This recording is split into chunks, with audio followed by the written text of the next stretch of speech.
I, Ferdinand Waititu Babayao, do solemnly swear that the evidence that I shall give before this committee in respect of matters before the committee shall be the truth, the whole truth, and nothing but the truth. So help me God. Page 18. Page 18 of your financial statements, where you have listed your budget execution by programs and sub-programs. Are we there? I want us to look at it jointly.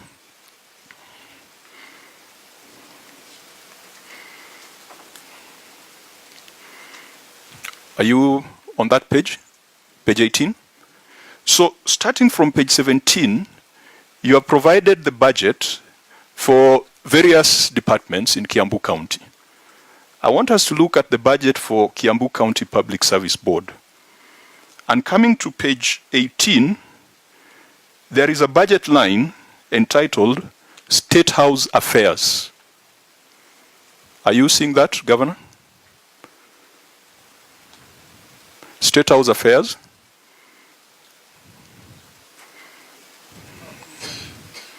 State corporations.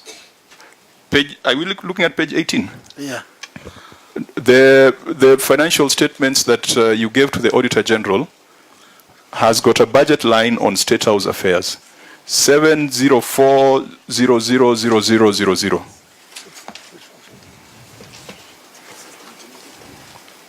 No, I'm not seeking an explanation for now. I just want to confirm whether you are seeing the same thing. Yes, I am. You are seeing a budget line, State House Affairs, isn't it? Functions.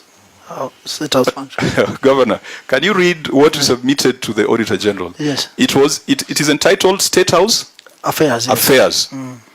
Underneath, there is a line called Coordination of State House Functions. 973,839,449. Yes. Kiambu County. Coordination of State House Functions. 973 million. Below it, administration of statutory benefits for the retired presidents. 180,506,800. These are budget lines for Kiambu County government, not national government. When you go down, Governor, to the bottom of that page, under Administration, Public Service and Communication, you've got a line, a budget line, 70302 with 4 zeros. No, 70301 with 4 zeros. A line called State Corporations Advisory Services, 591,610,204. So remember, coordination of state house functions, 973 million. Administration of statutory benefits for retired presidents, 180 million. State corporations advisory services, 591 million. If you go further, I don't want to belabor the point, you will find that county government of Kiambu has a budget line on Kenya South Sudan advisory services, 58,108,000. And when you go further, on page 20, under Education, Gender, Culture and Social Services, Kiambu County Government has a budget line for free primary education at 804 million. Now, if you look at those numbers, they are not adding up. Is it Kiambu County Government that is financing State House?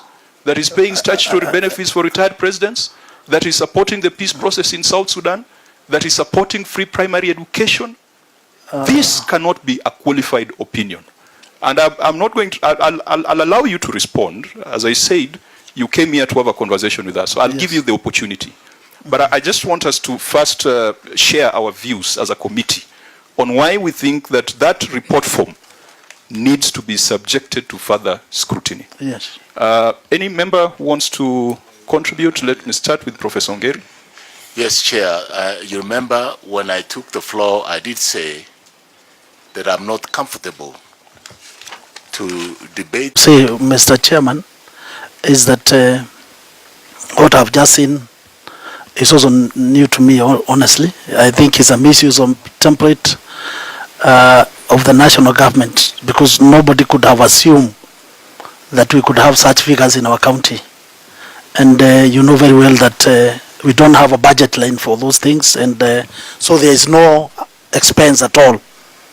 But because I have my CEC who is here, I would beg that he comments on that, please. Governor, is this the same CEC who signed on 28th of September that the statements present a fair picture? I have somebody. Is this a CEC who confirms the completeness of the accounting records, and who confirms that the financial statements give a true and fair view of the state of county government's transactions? No, he's not the one, but we have somebody who was there. It is the office, isn't it? Yeah, it is the office, I think. So what else is there to be said, No, Governor? I just want to also to hear. If there is that commitment signed, I think, honestly, Mr. Chairman. And before this, I believe, must have been discussed even in your presence within cabinet. Yeah. So what else is there for the CEC to tell us today? Honestly, because when he has already made that confirmation, because that we this came for presents dialogue. a true and fair Having picture. come for dialogue. Chair, I'm very curious, both as a nominated senator and a resident of Kiambu, to hear the governor feigning ignorance of his own budget. Chair, how can we be told by the governor that this is a misuse of a national government template? Does it mean, Chair, that Kiambu County government does not have its own template 9 years after devolution? And does it mean that these budgets are only approved as a matter of procedure without proper scrutiny? Because, Chair, it is unacceptable that a county government would have budget lines. On State House, Kiambu, there is no State House. I've never seen one. That there would be some peace process of South Sudan. I don't even think we have been able to fulfill the many cases of insecurity and violence in Kiambu County as to occasion Governor Waititu and his government to go to South Sudan to provide I don't know what kind of peace. Is this money, Chair, meant for personal use so that they are hidden under some certain nebulous budget lines? Spent on State House? Yes. Or if you didn't spend on State House, how else will we know when the statements you have signed indicate that you have a budget line for State House? So But, there's nothing here about Kiambu and politics. This is about the facts that are before us. Chairman, honestly speaking, I want to believe that this report was not interfered by anybody to put in those things so that when I come here, I'll be cornered the way you are cornered. I just want to believe. Very sincerely.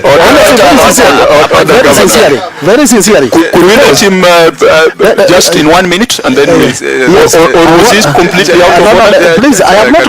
At least I thought, because I've been with these parliamentary committees, I thought that you give time to at least to people to speak. You cannot prefer. It cannot be like a mob.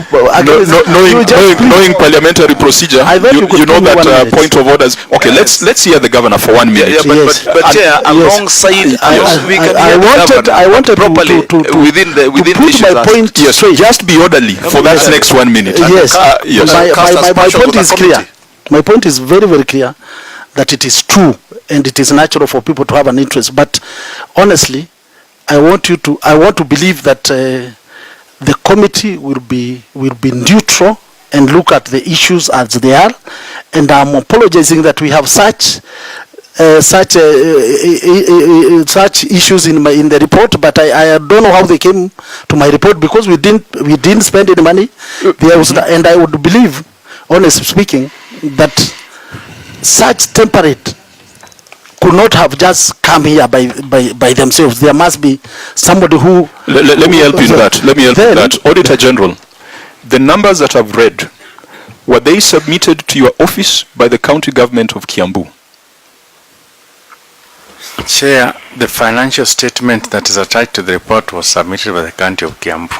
So we have dealt with that. So there's no malice, there was no insertion, there was no mischief. Those are the financial statements that you submitted to the Auditor General. So you can proceed with that in mind. Then I want to tell this committee and assure this committee that there was no money spent whatsoever on Southern Sudan. No money was spent on free education. No money was spent on State House, because we don't have a vote for that. And I also want to tell you that the variance between the IFMIS and the financial statement, this is something that everybody can understand. You know, IFMIS is controlled by Treasury, and we don't have a way of doing the reconciliation immediately.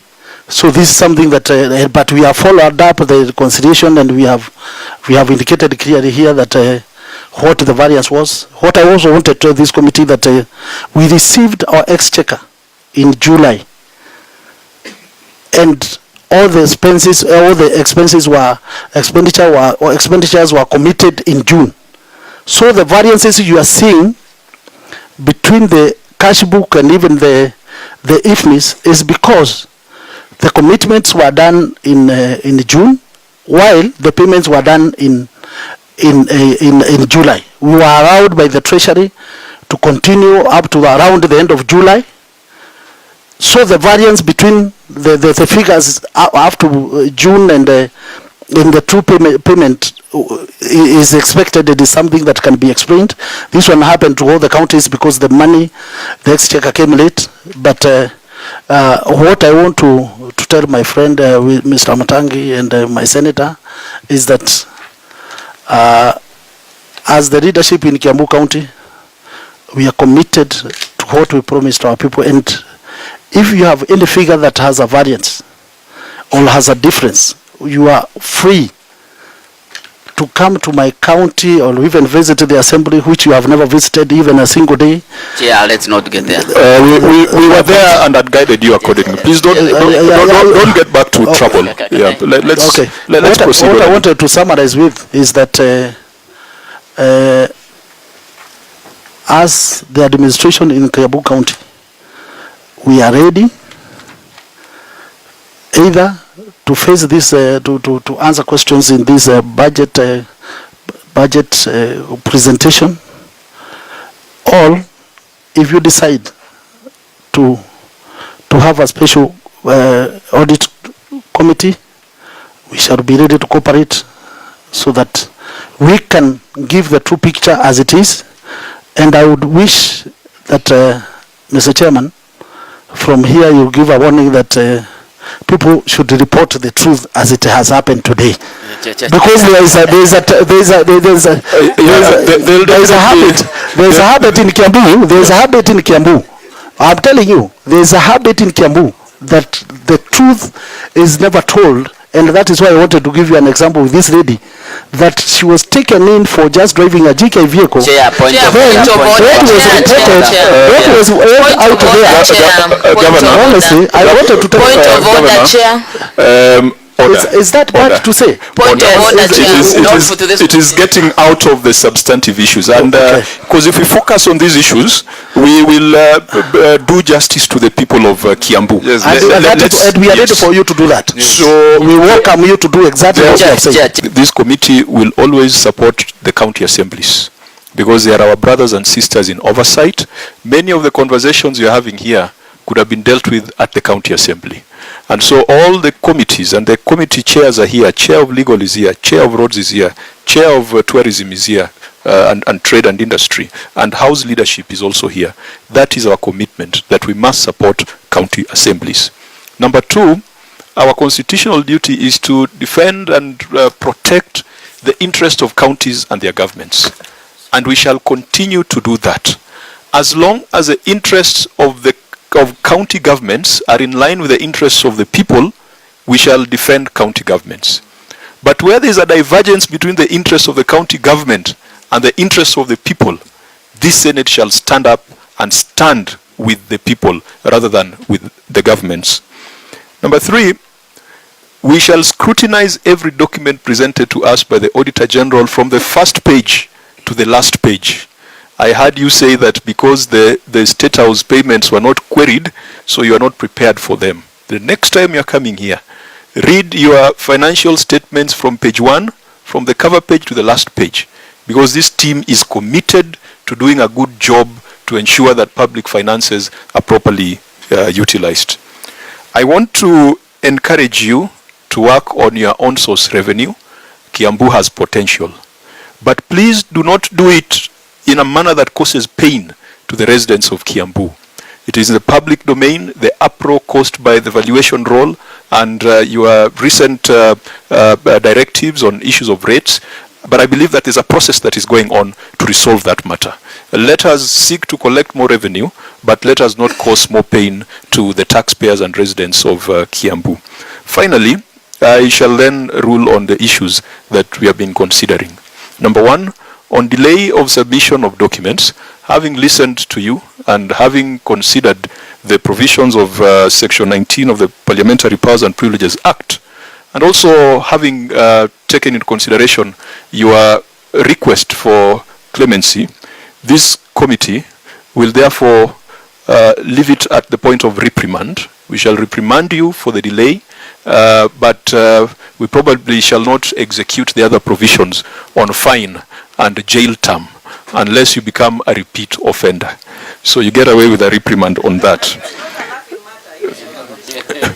Number two, we expect that you shall submit your written responses for financial year 2015-16, 2016-17, which you should have done today, which you appear not to have done, within 7 days.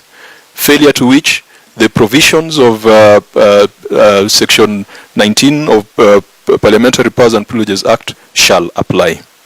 Number 3, considering the grave issues that we have raised on the audit report and the accompanying financial statements, this committee directs the Auditor General to undertake a special audit of Kiambu County Government for the financial year 2017-2018 and submit their report within 45 days.